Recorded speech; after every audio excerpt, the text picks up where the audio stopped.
Hello everyone, ఈ వీడియోలో umbrella sleeves cutting చూద్దాం. స్లీవ్ కటింగ్ చేసుకోవడం కోసం క్లాత్ ని 8 ఫోల్డ్స్ లో ఫోల్డ్ చేసి స్లీవ్ లెంత్ కోసం 7 ఇంచెస్ దగ్గరికి ఇలా మార్క్ చేసుకొని ఈ మార్కింగ్ పైన స్లీవ్ ని కటింగ్ చేసుకోవాలి. ఇలా కటింగ్ చేసుకున్న తర్వాత స్లీవ్స్ ని ఓపెన్ చేసి సెంటర్ లో ఒక మార్క్ చేసుకోవాలి. ఇలా మార్క్ చేసుకున్న తర్వాత ఎటైనా ఒక వైపు నుంచి 2 ఇంచెస్ దగ్గరికి ఇంకో మార్క్ చేసి ఈ రెండు మార్కింగ్స్ ని జాయింట్ చేస్తూ ఇక్కడ నేను చూపించిన విధంగా ఫోల్డ్ చేసుకోవాలి.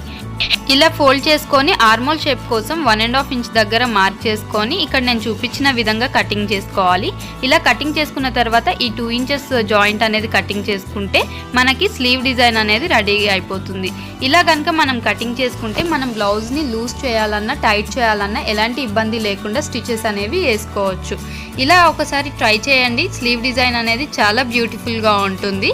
ఈ వీడియో నచ్చితే వీడియోని లైక్ చేయండి, షేర్ చేయండి. ఇలాంటి మరెన్నో వీడియోస్ కోసం ఛానల్ని తప్పకుండా సబ్స్క్రైబ్ చేసుకోండి.